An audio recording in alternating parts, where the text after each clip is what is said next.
Hey guys, it is E and Y Reviews. This is Emma, And I'm Yohit. and we are back with another review.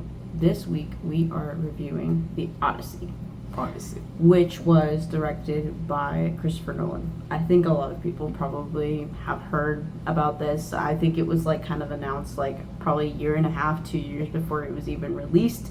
So pretty anticipated. However, we still wanted to give our review and feedback regarding the movie and the overall story.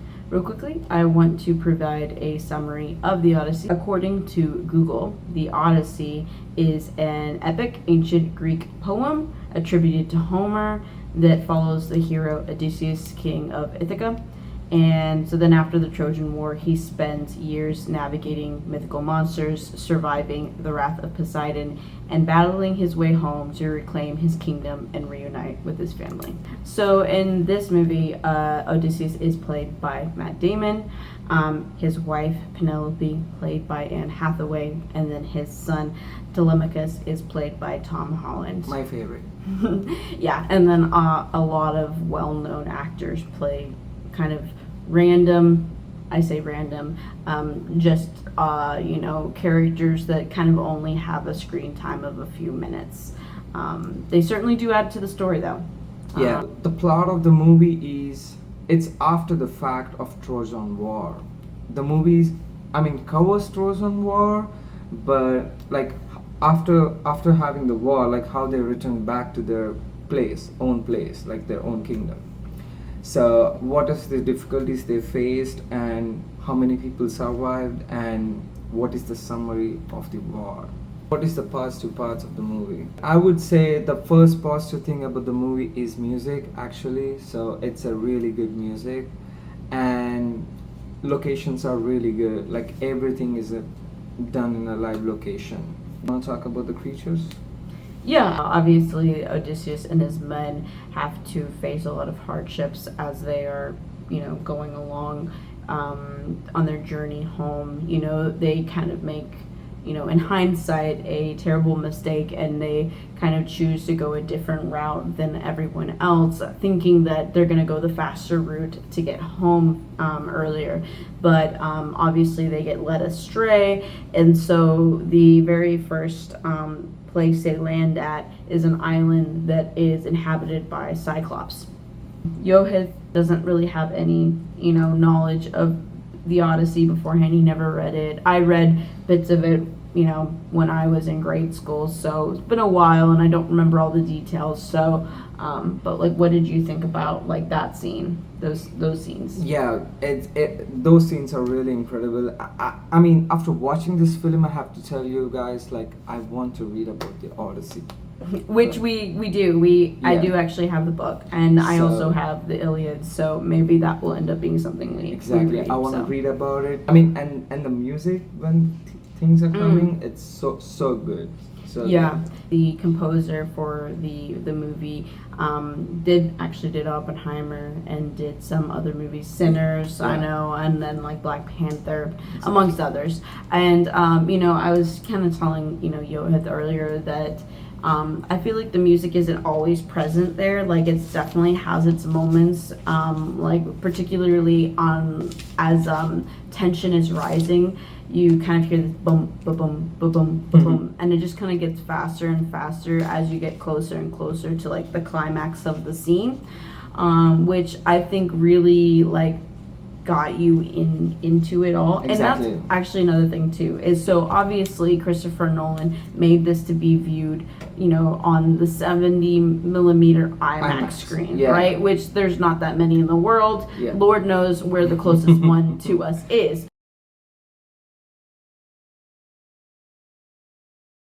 Maybe So- it's in Illinois or Chicago. I don't know. Maybe, but like, so we ended up just seeing it in the IMAX, right? Which I still think was a pretty good screen. But oh my goodness, like the surround sound of it all, like even when they're in the water and just like when the boat would hit the water, Exactly. you would just hear this rumbling that you would feel, and we had actually booked the 4D. I can't imagine myself watching know, this movie in 4D. I know, bro. and- oh my god. And yeah. we were just like, maybe this will be kind of too much. Oh, yeah. So we decided to go normal, which I'm glad we did. Yeah. Because there's already a lot like that you're taking in visually. Exactly. So I think that was I would imagine though, if you do decide to go to 4D, let us know what your experience was Yeah. because we would like Yeah. to hear that. Yeah. So after they have jumped to a couple different islands, they end up landing at this island where there's this cottage.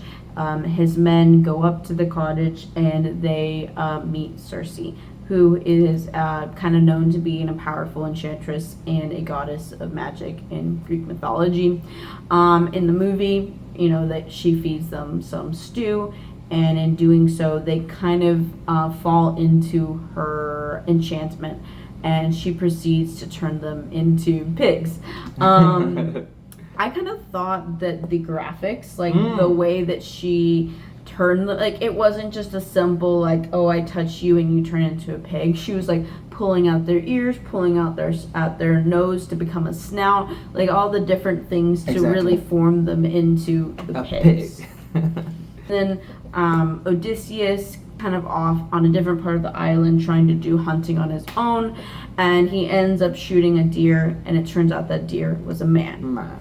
And so he kind of goes off chasing after his men, and it doesn't really make it clear if he knows who she is, like what her capabilities are, but he definitely kind of knows something's up. So he ends up at the cabin, and there she is with the pigs, and she's like, here, let's eat. And I think he like knows that something is wrong, because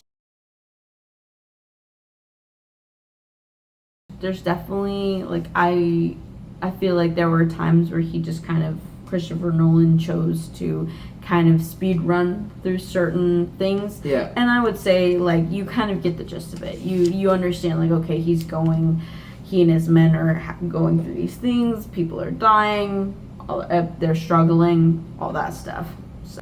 So while Temecula and Penelope are kind of at home dealing with all the suitors, Odysseus is on an island with Calypso, who is a woman who found him as like the last remaining survivor of the ship, and she feeds him lotus flower, which leads him to kind of forget everything. He has sort of remnants of memories, but nothing is very clear. Kind of felt a bit like Interstellar, because he's been there for some time, clearly, but you don't really know how long he has been there.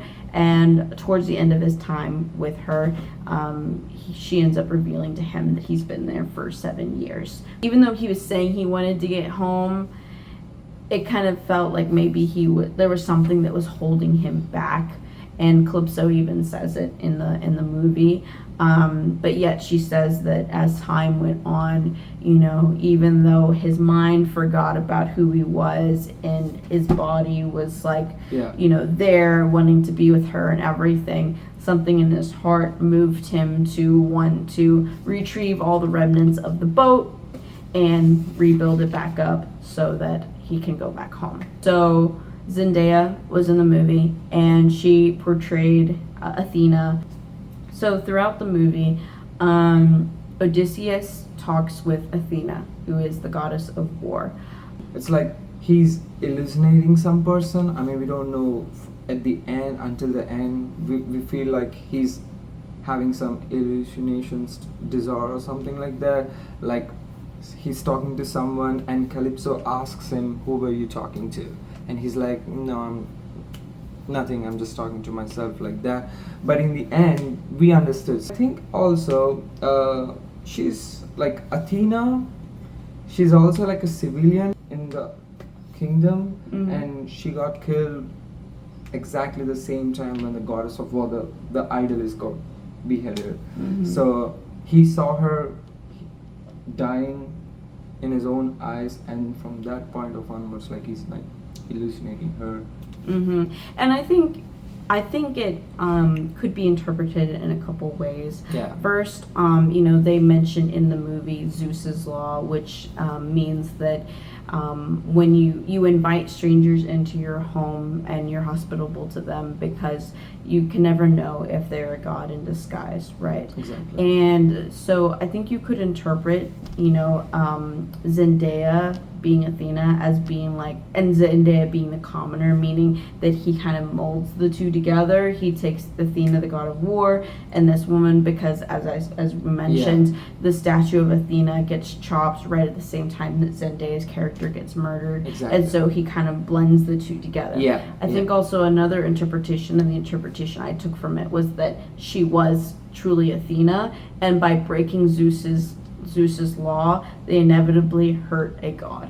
Exactly. Right? And I think that seeing that, like, and witnessing the terror that they were bringing, definitely see the PTSD and maybe the regret that he feels, because he was the one who came up with the idea of the Trojan horse and attacking people in their own homes.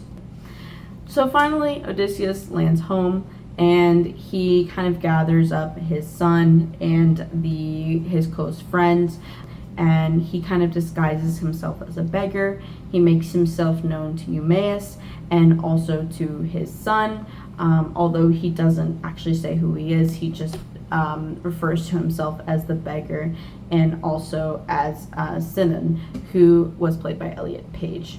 And he kind of comes up with the idea of having his wife Penelope bring in all the suitors and into kind of the great hall, and she puts them all to a test. She wants them to be able to put together his bow and to shoot an arrow through some axes into a target. Yeah. Which was something that throughout the years no one was ever able to do except Odysseus. Exactly. And so you have several suitors who try, and then he finally steps up to the plate with his still disguised, and he does it.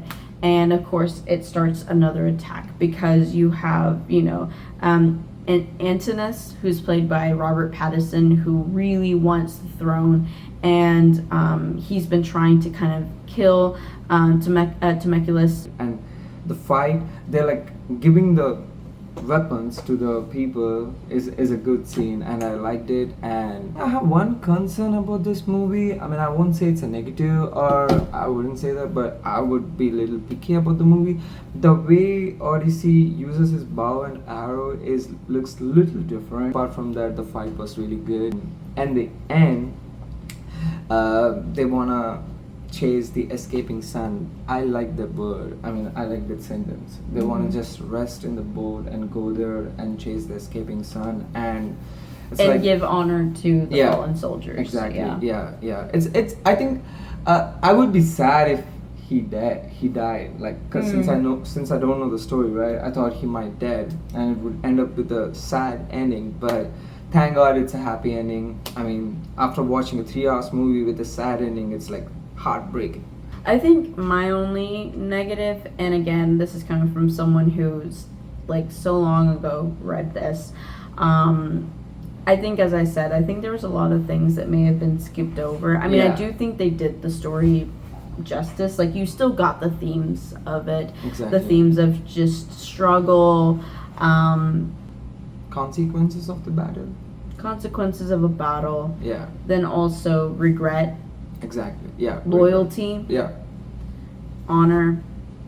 There's all those different themes that are explored in this movie. Final question, like, how much do you rate this movie?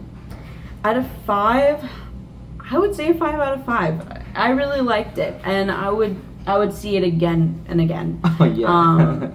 Yeah, and it's a 5 out of 5 movie and a must-watch movie in IMAX. Yeah, I would agree that, like, obviously there's probably not going to be the 70mm IMAX near you. Yeah. However, I would recommend trying to go to the biggest screen you can, just so that you see the most of it. Exactly. So now, is it theater worthy? Yes. Yes. Yeah. I would definitely say it's theater worthy.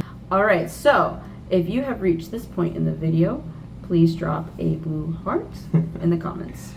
And don't forget to like, share, and subscribe our channel. Thanks for watching. Signing off. Bye bye.